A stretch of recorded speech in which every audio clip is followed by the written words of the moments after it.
बिस्मिल्लाहिर्रहमानिर्रहीम। अस्सलाम वालेकुम नादरीन, आप यूट्यूब चैनल देख रहे हैं। मैं इमरान खान।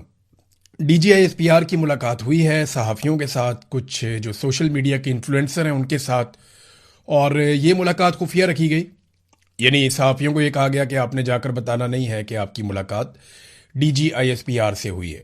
रावलपिंडी में ये मुलाकात हुई और यहाँ पे जो चीज़ें डिस्कस हुई, अब आहिस्ता आहिस्ता चीज़ें बाहर आ रही हैं। कुछ चीज़ें फर्दर बाहर आ जाएंगी तो वो भी मैं आपको बता दूंगा।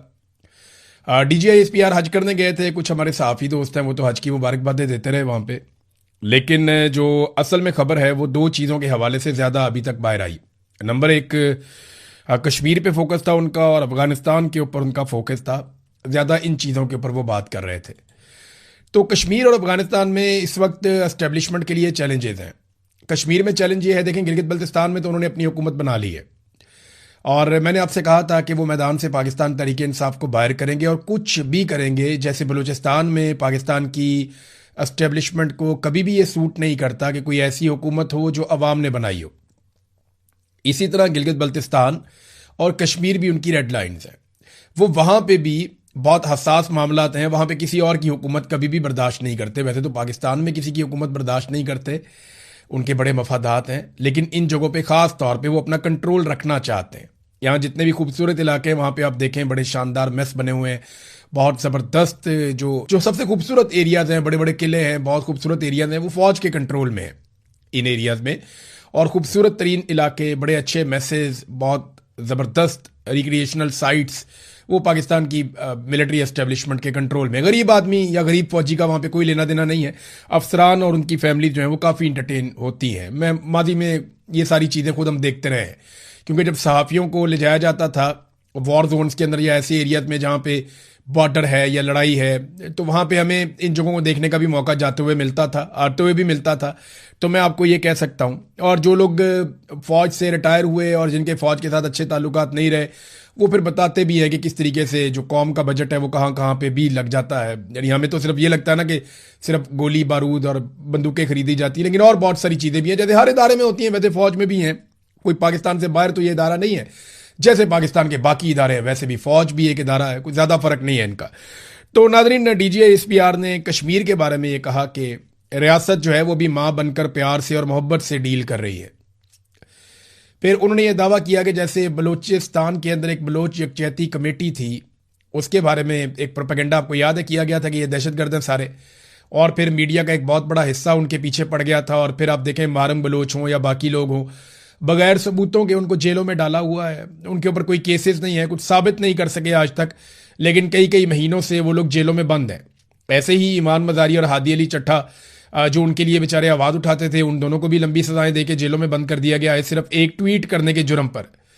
देखिए, जिस अदालत ने ईमान मज़ारी और हादी अली चट्टा को सजा दी एक ट्वीट के ऊपर, उसी अदालत में एक जज के बेटे ने दो खवातीन को सड़क पे कुचल के मार दिया, बगैर लाइसेंस के, बगैर कानूनी गाड़ी वो चला रहा था और उसने कुचल के दो खवातीन को मार दिया, और वो एक दिन भी जेल नहीं गया, थाने से ही छुड़ा के उसे घर ले गए। तो ये तो इंसाफ है पाकिस्तान में, और ये सूरत हाल है इंसाफ की। बहरहाल अब फोकस जो है वो कश्मीर के ऊपर, अफगानिस्तान के ऊपर। अफगानिस्तान के बारे में उन्होंने काफ़ी बातें की। बलूचिस्तान के बारे में उन्होंने कहा जनाब कि बलूचिस्तान में देखें ये जो बलोच यकजहती कमेटी थी, फिर ये इनके कैसे पोल खुल गए, इनकी चीज़ें सामने आ गई। हालांकि जो चीज़ें सामने आई आज तक हमारे सामने तो नहीं रखी गई, किसी जगह पे किसी फोरम पे साबित नहीं किया जा सका कि मारंग बलोच या उनके साथ जो एहतजाज करने वाले लोग हैं, जो पाकिस्तान के आइन के मुताबिक पुरअमन एहतजाज करके अपना हक मांगते हैं, उनके हवाले से किसी जगह पे भी किसी किस्म का कोई सबूत अभी ना पेश किया गया, ना साबित किया गया। किसी फोरम पे उनको गलत साबित नहीं किया जा सका, और यही वजह है कि बगैर किसी अदालती फैसले के बंदोबस्त करके सिस्टम ने उन्हें जेलों के अंदर बंद रखा हुआ है, और कोई कानूनी वजह नहीं है। जैसे इमरान खान को बंद करने की कोई कानूनी वजह नहीं है। कश्मीर के बारे में उन्होंने कहा जी कि रियासत अभी मां बनकर कोशिश कर रही है पुरअमन तरीके से मामला हल करने के लिए, लेकिन फिर बाप बन जाती है रियासत बाद में, और वो हमला भी कर देती है। तो हार्ड स्टेट का एक कॉन्सेप्ट है। देखिए, अभी मां बन के ये काम कर रहे हैं तो इतनी गोलियां रोजाना चल जाती हैं, दर्जनों लोग अब तक गोलियां उन्हें लग चुकी हैं, बहुत सारे लोग जख्मी हुए हैं, काफ़ी लोग शहीद हो गए हैं। रोज़ाना की बुनियाद पे कश्मीरी अपने जनाजे उठाते हैं, कभी एक, कभी दो, कभी तीन। रावला कोट में, कोटली में कैसे खून रेजी हुई है, कैसे क्रैकडाउन हुआ, किस तरह टॉर्चर किया गया लोगों के ऊपर, लोगों को उकसाने की कोशिश की जा रही है। अगर आप प्लस माइनस करें तो क्या रियासत माँ वाला रोल प्ले कर रही है? तो जवाब यह है कि वो नहीं कर रही। और दूसरा यह कि DGISPR आजाद कश्मीर के मामलात में ये मुदाखलत कैसे कर सकते हैं? पाकिस्तान का यह मुकदमा है कि आजाद कश्मीर एक आजाद मुल्क है।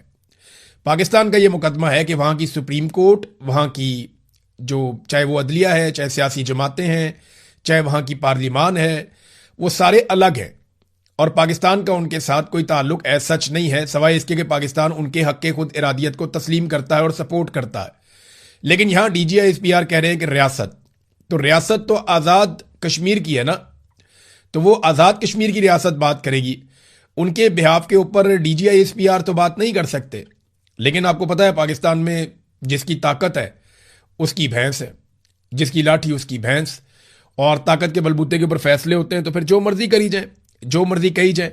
बहरहाल वो ये कहते हैं जनाब उनको सबूत मिल गए हैं, लेकिन अभी तक किसी एक सोर्स ने भी मुझे ये नहीं बताया कि उन्हें कोई सबूत दिखाए हों DGISPR ने कि ये लोग गद्दार हो चुके हैं, या ये लोग भारत के साथ मिल गए हैं, या ये लोग दुश्मन के एजेंडे के ऊपर चल रहे हैं और दुश्मन से पैसा ले रहे हैं। ऐसा कुछ भी साबित नहीं किया जा सका। मेरा नहीं ख्याल कि साबित कर सकेंगे, क्योंकि कश्मीरी जो मांग रहे हैं वो उनका हक है। और मेरी इतला के मुताबिक इस वक्त बैकडोर चैनल राब्ते भी हो रहे हैं।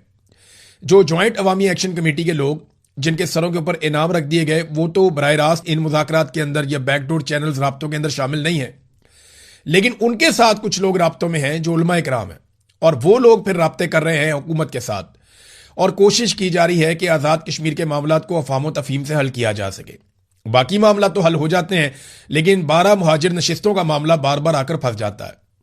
अब यहां पे जो एक मुतालबा किया जा रहा है वो ये कि आप 12 नशिस्तें रखना चाहते हैं आप रखें, लेकिन आप इन्हें हुकूमत बनाने और गिराने का इख्तियार ना दें।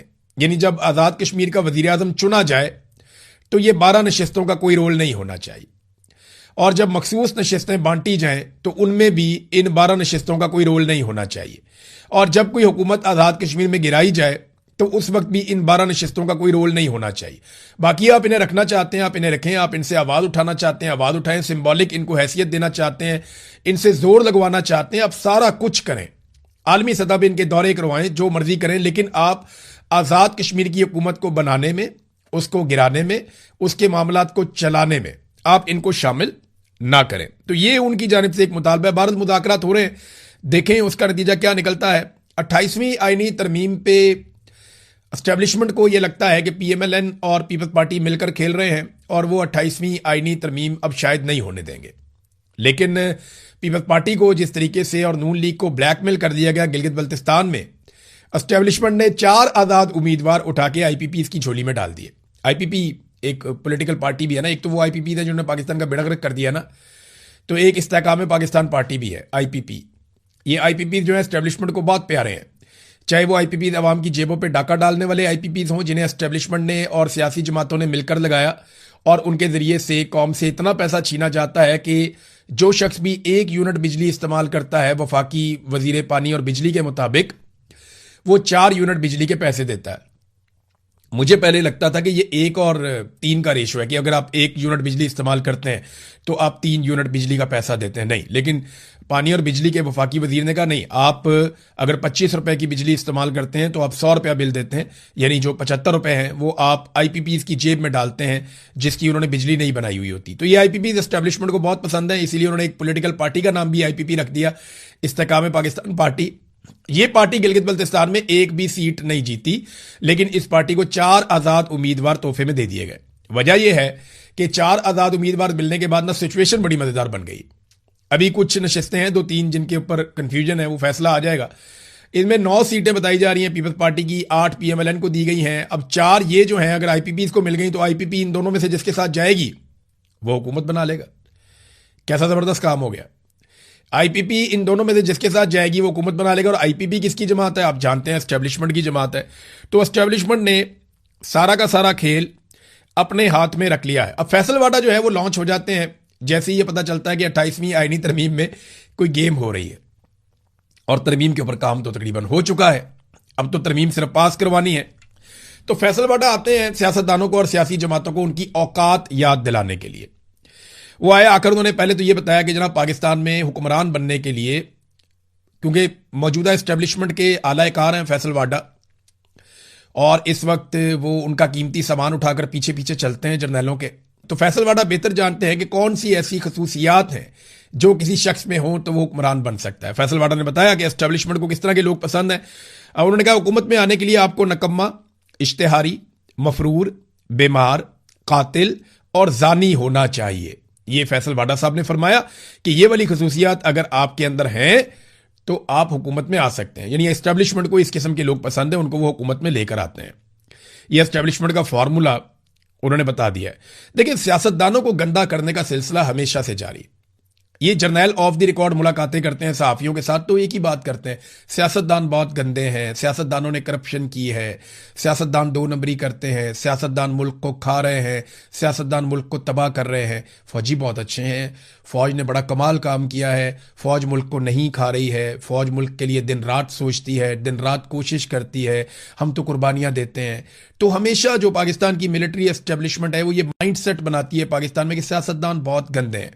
लेकिन याद रखिएगा, पाकिस्तान एक सियासतदान ने बनाया था, पाकिस्तान को आईन एक सियासतदान ने दिया था। पाकिस्तान ने आज तक जितनी तरक्की की उसमें ज्यादा हिस्सा सियासतदानों का है। पाकिस्तान का दिमाग सियासतदान है, मिलिट्री एस्टेब्लिशमेंट नहीं है। मिलिट्री एस्टेब्लिशमेंट जब जब आती है वक्ती तौर पे पाकिस्तान को छोटा मोटा कोई फायदा हो भी जाए तो लॉन्ग रन में पाकिस्तान को नुकसान होता है। अयूब खान ने जिस तरह की सियासत की तरह डाली, उसने पाकिस्तान की सियासत को तबाह कर दिया। बाद में पाकिस्तान दो टुकड़े हो गया। याया खान ने पाकिस्तान को दो टुकड़े करने में आखिरी हथौड़ा चलाया। ज़ियाउल हक आया और उसने वक्ती तौर पे फायदा उठाया। अमेरिका से ताल्लुकात, दुनिया भर उसको आंखों का तारा बनाकर फिरती थी। ज़ियाउल हक यहां पे डिक्टेटर था, उसने अफगानिस्तान के अंदर एक जहाद करवाया और ज़ियाउल हक तो चला गया, लेकिन पीछे क्या छोड़ गया? मंशियात और कलाशनकोफ, और पाकिस्तान में कितना खून बह गया। दहशतगर्दी ज़ियाउल हक ने इंट्रोड्यूस करवाई थी पाकिस्तान के अंदर। फिर परवेज़ मुशर्रफ आता है, वो अमेरिका के आगे लेट जाता है, अमेरिका की आंखों का तारा बन जाता है। आज आसिम मुनीर अमेरिका की आंखों का तारा बने हुए हैं। ये सिलसिला चलता रहता है। जो डिक्टेटर्स होते हैं या मिलिट्री जर्नल्स होते हैं, ये अमेरिका की आंखों के तारे बनते हैं। और हमेशा ये कहा जाता है, देखो जी अमेरिका इनसे कितना खुश है, आलमी सतह पर कितनी कामयाबियां मिल रही हैं। कोई कामयाबी नहीं मिल रही। कामयाबी पता किसे कहते हैं? पाकिस्तान में दहशतगर्दी खत्म हो जाए। क्या खत्म हुई? नहीं, वो पहले से ज्यादा है। कामयाबी किसे कहते हैं? कि पाकिस्तान की मईशत बेहतर हो जाए। क्या बेहतर हुई? नहीं, वो बर्बाद हो गई। कामयाबी पता किसे कहते हैं? कि आम आदमी की जिंदगी आसान हो जाए, महंगाई खत्म हो जाए। क्या खत्म हो गई महंगाई? नहीं हुई, आम आदमी की जिंदगी पहले से ज्यादा मुश्किल हो गई। कामयाबी पता किसे कहते हैं? कि आपके मुल्क में धड़ाधड़ सरमायाकारी आ रही हो, आपके मुल्क में सयाह आ रहे हो। क्या वो हो रहा है? नहीं हो रहा।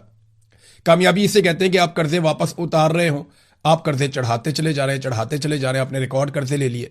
कामयाबी किसे कहते हैं? कि लोग काम करने के लिए आपके मुल्क में आए, आपके मुल्क से ब्रेन ड्रेन लगातार हो रहा है और आपका आर्मी चीफ कहता है ये ब्रेन गेन है। ये नहीं, उनके कहने से तो नहीं हो जाएगा। डॉक्टर्स जा रहे हैं, इंजीनियर जा रहे हैं, पढ़े लिखे लोग जा रहे हैं, सरमायाकार जा रहे हैं, जो कारोबार करना जानते हैं, जो स्किल्ड लोग हैं, वो पाकिस्तान छोड़ छोड़ कर जा रहे हैं। तो ये कामयाबी है। कामयाबी पता किसे कहते हैं? कामयाबी कहते हैं जब आप तजारती खसारे में ना हो बल्कि मुनाफे में हो। आप लगातार तजारती खसारे में होते चले जा रहे हैं। तरक्याती बजट आपने इंतहाई कम कर दिया है। यानी पाकिस्तान को ये कहते हैं हम तरक्की की मनाजिल तय करवाएंगे। बहुत सारे लोग ये प्रोडिक्शन कर रहे थे 2026-27 का साल वो होगा जब पाकिस्तान तरक्की की सीढ़ियां चढ़ेगा, यहां से पाकिस्तान ऊंची उड़ान की तरफ जाएगा। इस तरह की बातें हमने सुनी थी। चंगी ऊंची उड़ान की तरफ पाकिस्तान गया है, तरक्याती बजट आधे से भी कम कर दिया है। ऐसे आप मुल्क चलाएंगे? आपको पता है तरक्याती बजट कम क्यों किया है? आम आदमी जिसको इस बात की समझ नहीं आती, जरा मैं उसको समझा देता हूं आसान अल्फाज में। हुकूमत का काम क्या होता है? हुकूमत का काम होता है कि वो अवाम से टैक्स इकट्ठा करती है और उस टैक्स के जरिए से अवाम के तरक्याती मंसूबों पे काम करती है। और टैक्स का बड़ा हिस्सा तरक्याती मंसूबों पे लगाया जाता है कि कहीं पे बड़े बड़े तालीमी प्रोजेक्ट चल रहे हैं, कहीं पे सेहत के प्रोजेक्ट चल रहे हैं, कहीं पे खेलों के प्रोजेक्ट चल रहे हैं, कहीं पे एनर्जी के प्रोजेक्ट चल रहे हैं, कहीं पे डैम्स बन रहे हैं, कहीं आबपाशी के प्रोजेक्ट चल रहे हैं, कहीं आवाम के लिए बड़ी बड़ी स्कीमें लाई जा रही हैं, रेजिडेंशियल प्रोजेक्ट चल रहे हैं, सड़कें निकल रही हैं, बहुत सारी चीज़ें ना। साइंस में तरक्की हो रही होती है, टेक्नोलॉजी में तरक्की हो रही होती है। तो ये तरक्याती बजट होता है कि जब आवाम से पैसा इकट्ठा करती है हुकूमत तो फिर वो तरक्याती कामों पर लगाती है। अब इस हुकूमत ने अपने अल्ले तलल्ले तो कम करने नहीं है। इन्होंने तो अयाशी वाले तैयारे भी खरीदने हैं, बैरून मुल्क दौरों पर भी जाना है, फैमिली भी लेकर जानी है, मेकअप आर्टिस्ट भी लेकर जाने हैं, बच्चों को लेकर जाना है, बच्चों के दोस्तों को लेकर जाना है। तो इन्होंने तो अपना इंजॉय करना है, वो तो इन्होंने बंद करना नहीं है। प्रोटोकॉल तो इन्होंने इंजॉय करना है। इनके अपने दफातर के जो बजट हैं वो बढ़ते चले जाएंगे। अपने एमएनएस के फंड ये उनको देंगे। तो ये कहां से जाकर कट लगाते हैं? जो इनके लिए आसान तरीका है वो क्या? तरक्कियाती बजट कम कर दो, यानी अवाम के तरक्कियाती मंसूबे कम कर दें। कौम को कहानी सुनाई कि हम तरक्कियाती मनाजिल तय करेंगे, यहां से पाकिस्तान ऊंची उड़ान की तरफ जाएगा, और जिस चीज को उड़ान कहते हैं कि तरक्कियाती बजट, वो आधे से भी कम कर दिया। तो पाकिस्तान का तरक्कियाती बजट जो कम होगा ना, याद रखिएगा, जब सरकारी मंसूबे बंद हो जाएंगे तो बेशुमार लोग बेरोजगार हो जाएंगे। बहुत सारी इंडस्ट्रीज जो है उनका पूरा का पूरा इन्हिसार सरकारी मंसूबों के ऊपर होता है। तो जब आपने वो सारा साइज ही छोटा कर दिया, तो अभी आप देखेंगे इस साल और कितनी बेरोजगारी होती है, और कितनी गुर्बत होती है, और कितने लोग अपना पैसा लेकर पाकिस्तान से भागते हैं। ये आपको दिखाई देगा जिस तरीके से इन्होंने तरक्कियाती बजट कम कर दिया है। तो मैं आपको कह रहा था कि सियासतदानों को बदनाम करने का सिलसिला जारी है। हमेशा जर्नैल खुद को अच्छा दिखाते हैं और सियासतदानों को बुरा दिखाते हैं, और इसी वजह से पाकिस्तान आज तक स्टेबल नहीं हो सका। पहले लोगों में नफरत फैलाएगी, सारे सियासतदान बुरे हैं। हर सियासतदान जो हुकूमत में भी होता है ये उसको ऑफ द रिकॉर्ड बुरे ही कहते हैं, और अपने आप को ये अच्छा कहते हैं। सियासतदानों को ये बात समझनी पड़ेगी। वो एक जबान करके इकट्ठे हो जाए सारे, और इकट्ठे होकर कहें कि जर्नैल बुरे हैं, इन्होंने पाकिस्तान पे बार बार कब्जा किया है। ये सरकारी मुलाजिम है, ये तनख्वाह लेते हैं, इनका काम है हमारे हुक्म को माने। हम हुकूमत बनाते हैं अवाम के वोटों से, जब हम आ जाते हैं तो हम जो हुक्म दें ये हमारे हुक्म की जो है वो खिलाफ वर्जी कभी ना करें, ये होना चाहिए। लेकिन उल्टा क्या होता है कि वो सियासतदानों को बदनाम करते हैं, और हमारे मीडिया के लोग इसमें इस्तेमाल होते हैं। कई अनजाने में इस्तेमाल हो जाते हैं, कई जानबूझकर इस्तेमाल हो जाते हैं, कई अपने जाती मफाद के लिए इस्तेमाल हो जाते हैं। मैं नहीं कह रहा कि सारे के सारे जो हैं मीडिया के लोग बदनीयत है। बहुत सारे लोगों को आइडिया ही नहीं होता कि उनके साथ क्या खेल खेला जा रहा है। यानी मैं अपने बारे में आपको बताता हूं, जाती तौर पे मुझे बहुत सारे लोगों को, पूरे पाकिस्तान को, इवन इमरान खान को यह लगता था कि पाकिस्तान की मिलिट्री एस्टेब्लिशमेंट जो भी फैसले करती है वो पाकिस्तान का भला सोचकर करती है। लेकिन हमने अपनी आंखों से देखा, अपने कानों से सुना, और फिर हमने इनकी इंक्वायरियां भुगती, और जब इनके साथ बैठकर बात की तो हम सर पकड़ के बैठ गए कि यार ये क्या लोग हैं, ये तो अपने फायदे से बाहर देखते ही नहीं है कि हमारी एक्सटेंशन, हमारा इस्तिस्ना, हमारी नौकरी, हमारा कारोबार, हमारा मफाद, हमारा बजट, ये अपनी जात से बाहर ही नहीं जाते। आज हमारा इस खित्ते के अंदर जो तरक्कियाती बजट है वो बांग्लादेश के मुकाबले में, इंडिया के मुकाबले में, नेपाल भूटान के मुकाबले में, या आप अफगानिस्तान भी लगा लें, जितना बजट हमारे पास है परसेंटेज में आप करके देख लें, हम सबसे कम तरक्कियाती बजट खर्च कर रहे हैं। तो हम तरक्की कैसे करेंगे? नहीं कर सकेंगे। हाँ, सिर्फ ये है कि हमें आलमी सतह पे सालसी करनी है, बड़े बड़े लोगों की मीटिंग्स के अंदर जाकर बैठना है, और काटन वाले कपड़े पहन के, जैसे कोई बंदा बहुत गरीब घर का होता है ना, उसके घर के अंदर भूख होती है, नंग होती है, परेशानी होती है, लड़ाई होती है, फसाद होता है, और वो शाम को काटन वाला सूट पहन के चौधरियों की महफिल में जाकर बैठ के चौड़ा हो जाता है कि जनाब मेरी तो बड़ी इज्जत है, और घर के अंदर कुछ नहीं होता। ये पाकिस्तान के हुक्मरान पाकिस्तान के साथ कर रहे हैं जनाब। बाहर साड़ी बड़ी गेम है, वो पाकिस्तान के अंदर आपने बेड़ा गर्क कर दिया। आपकी रिस्पॉन्सिबिलिटी बाहर गेम उठाने की नहीं थी, आपकी रिस्पॉन्सिबिलिटी है कश्मीर को आज़ाद करवा के दें।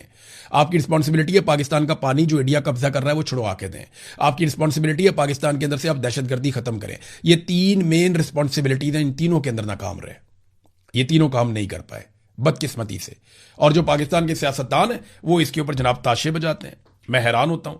तो जब भी आईनी तरमीम करनी होती है, फैसलवाड़ा लॉन्च हो जाता है और वो अपना काम शुरू कर देता है। नाज़रीन, खैबर पख्तूनख्वा की अब सूरत हाल ये बन गई है, एक तो इमरान खान साहब की बहनों को मुलाकात करने नहीं दी गई, एक मरतबा फिर मुलाकात ना हुई और वो अपना धरना खत्म करके वापस चले गए। 10,000 बंदा लाने का दावा किया गया था पाकिस्तान तहरीक इंसाफ की जानिब से, लेकिन 2,000 बंदा टोटल, मुझे जो सहाफ़ियों ने बताया कि 2,000 के करीब बंदा टोटल पहुंचा था, और वो भी कोई आ रहा था और कोई जा रहा था, और एक वक्त में 1200-1500 के बीच में लोग मैक्सिमम इकट्ठे हुए होंगे। इससे ज्यादा लोग एक वक्त में इकट्ठे नहीं हुए। ये है जमीनी हकायक अडयाला जेल के बाहर से। इमरान खान की बहनों से वादा कुछ और किया गया, सूरत हाल कुछ और है। लोग मायूस हो गए हैं, लोग इस लीडरशिप के लिए अब निकलना भी नहीं चाहते। और जो कुछ पाकिस्तान में जुल्म और फसायत हो रहा है, देखिए जब लोग मायूस हो जाते हैं ना, बहुत ज्यादा दब जाते हैं, परेशान हो जाते हैं, तो एक दिन आता है कि लोग लीडरलेस हो जाते हैं। और फिर वो होता है जिसे आप बांग्लादेश में आपने होते हुए देखा, श्रीलंका में आपने होते हुए देखा, नेपाल में आपने होते हुए देखा, दुनिया के और ममालिक में आपने होते हुए देखा। तो ये पाकिस्तान में भी खुदा न खास्ता ये मामला उस तरफ ले जाएंगे और एक दिन पाकिस्तानी अपना हक छीनने पर मजबूर हो जाएंगे। कश्मीर में आप उसका एक झलक देख रहे हैं। अब अगर समझदार होंगे और अक्लमंद होंगे तो कश्मीरियों के साथ मुज़ाकरात करके मामला हल कर लें, क्योंकि कश्मीरी पीछे हटने के लिए फिलहाल तो तैयार नजर नहीं आ रहे। अब फेस सेविंग चाहिए, हुकूमत कोई ना कोई फेस सेविंग ले, कोई रास्ता निकाले और कश्मीरियों को वापस उनके घरों में भेजे और रूटीन के मुताबिक वहां इलेक्शन करवाए। और इलेक्शन में अगर मिलिट्री एस्टेब्लिशमेंट रोल प्ले ना करे तो क्या हो जाएगा? हुकूमत एस्टेब्लिशमेंट के असर के बाहर एक बन जाएगी, तो चलो कश्मीरी खुश हो जाएंगे। वो राजी हो जाएंगे। लेकिन एस्टेब्लिशमेंट को हर जगह पे अपना कंट्रोल चाहिए, मुझे नहीं लगता कि वो इस बात पे मानेंगे। आलमी मंडी में तेल की कीमतें इंतहाई कम होती चली जा रही हैं, लगातार कम हो रही हैं। अभी मैं आपसे बात कर रहा हूं तो $5 मजीद तेल की कीमतें गिर गई हैं। तो इतनी जो तेल की कीमतें लगातार कम हुई हैं, लगभग $75 से $78 के बीच में इस वक्त वेरी कर रही हैं आलमी मंडी में तेल की कीमतें। तो जब इतनी कम हो गई हैं तो आप भी कम कर दें। जब कीमतें बढ़ानी होती थी तो जैसे ही आलमी मंडी में ऊपर जाती थी, साथ ही ये लेवी लगा देते थे, कीमतें बढ़ा देते थे, बढ़ाते थे 150-150 करके। इकट्ठी कीमत इन्होंने पाकिस्तान में $200 तक 2-4-5 दिनों के अंदर हम देखते रहे, पता नहीं $200 तक इन्होंने तेल की कीमतें बढ़ा दी थी। कहां से कहां पेट्रोल की कीमतें ले गए, पूरी दुनिया में किसी ने ऐसा नहीं किया जो इन्होंने पाकिस्तानियों के साथ कर दिया। जुल्म और जबर की इन्होंने पाकिस्तानियों के साथ इंतहा कर दी थी। लेवी इन्होंने 160 तक पहुंचा दी थी बेवकूफों ने। तो अब आलमी मंडी में तेल की कीमतें नहायत कम हो गई हैं, तो फौरी तौर पे अवाम को रिलीफ दें, जैसे फौरी तौर पे आपने अवाम के सर पे डंडा मारा था। रिलीफ दें, पेट्रोल की कीमतें कम करें, बिजली की कीमतें कम करें, गैस की कीमतें कम करें। अब आप ईरान से गैस खरीद सकते हैं। ईरान को इजाजत मिल गई है कि वो तेल और गैस की सप्लाई कर सकता है दुनिया को। तो आप गैस पाइपलाइन मुकम्मल करें। ईरान ने तो अपनी मुकम्मल कर ली है, आप भी अपने हिस्से की पाइपलाइन डालें और ईरान से गैस खरीदें। देखिए पूरे पाकिस्तान के अंदर तो पाइपलाइन पाकिस्तान की बिछी हुई है, आपने सिर्फ मेन लाइन तक लेकर जाना है ना। तो आप ईरान से गैस लें और आप पाकिस्तानियों को सहूलत दें। पाकिस्तान की इंडस्ट्री को भी इसका फायदा होगा, पाकिस्तान के शहरियों को भी इसका फायदा होगा, पाकिस्तान इससे तरक्की करेगा। तो आपको लेनी चाहिए गैस, आपका हमसाया मुल्क है, आपके पास एक मौका है, इस मौके से आपको फायदा उठाना चाहिए। तो नाजरीन, जो बजट की सूरत हाल है, खैबर पख्तूनख्वा बेचारे वो यहां तक पहुंच गए कि जी हम 3 माह का बजट पास करेंगे। इमरान खान साहब से जब तक मुलाकात नहीं होती तब तक हम मुकम्मल बजट पास नहीं करेंगे। सलमान अकरम राजा साहब का एक स्टेटमेंट मैं देख रहा था। देखिए जहां तक हालात पहुंच गए हैं कि बजट को अब एक टूल के तौर पे इस्तेमाल किया जा रहा है, ये नहायत कमजोर कार्रवाई है। देखिए ये इनकी मर्जी है, ये जो मर्जी करें, उनकी हुकूमत है। वो बजट आज पूरा पेश कर दे, 1 महीने का करें या 1 दिन का करें, फर्क नहीं पड़ता। फर्क इस बात से पड़ता है कि इतनी बड़ी पॉलिटिकल पार्टी इतनी बेबस और मजबूर हो गई है कि वो बजट को एक बतौर हथियार इस्तेमाल कर रही है। यानी इतनी बड़ी पार्टी जिसने करोड़ों वोट लिए हैं, इतना बड़ा लीडर जो पाकिस्तान में सबसे ज्यादा मकबूल है, ये बाहर बैठे हुए पॉलिटिकल लोग उसके नाम के ऊपर कोई तंजीम साजी नहीं कर सके, कोई माहौल नहीं बना सके। इमरान खान ने स्ट्रीट मूवमेंट का कहा था, हमने तो देखी नहीं। सुहेल अफरीदी ने ऐलान किया था, कोई हलफ वलफ भी लिया था, उसके बाद नजर ही नहीं आया बंदे किधर गए। नाजरीन एक चीज जाते जाते मैं आपको बड़ी मजे की बताता हूं। ये जरा आप शरीफों का बजट चेक करें। ये जो पंजाब में आया, ये शरीफ खानदान का बजट, मैं इसको इसलिए कह रहा हूं कि ये बजट के अंदर जितने भी नए मनसूबे लगाते हैं या जितने भी मनसूबे रखते हैं, वो ज्यादातर अपने जाती नाम के ऊपर रखते हैं, जैसे इनके अब्बा जी का पैसा है। ये सिर्फ चंद मनसूबे मैं आपको पढ़ के सुना रहा हूं, जरा देखें, आप इंजॉय करेंगे। Maryam Nawaz centre of academic leadership, Nawaz Sharif centre of excellency, Nawaz Sharif institute of cancer treatment and research, Nawaz Sharif institute of cardiology Sargodha, Maryam Nawaz health clinic, Nawaz Sharif medical district, Kulsoom Nawaz cancer hospital DG Khan, Maryam Nawaz social security ration card, Maryam को बताएं, Maryam Nawaz sports city Lahore, Maryam Nawaz Sharif free WiFi initiative, Mian Nawaz Sharif engineering and technology university कसूर और शहबाज शरीफ sports और पता नहीं कौन कौन से। मैं तो हैरान हो जाता हूं कि ये कितने नरगसियत का शिकार लोग हैं। ज़ेनी मरीज मुसल्लत कर दिया लाके। कौम का पैसा, कौम का बजट है, कौम ने टैक्स दिया अपने खून पसीने की कमाई से, और ये शरीफ खानदान बाप का पैसा समझ के अपने नामों के ऊपर प्रोजेक्ट शुरू करते चले जा रहे हैं। ये नरगसियत है, ये ज़हनी मरीज हैं जिनको हमारे ऊपर मुसल्लत कर दिया गया है, और हम इन्हीं के साथ गुजारा करना पड़ेगा, क्योंकि हमारे मिलिट्री जर्नल्स जो हैं वो ज़बरदस्ती इन्हीं की हुकूमत बनाते हैं बार बार, और उन्हें यही लोग पसंद हैं। अब तक के लिए इतनी, अपना ख्याल रखिएगा, अपने इस चैनल का भी। अल्लाह हाफ़िज़।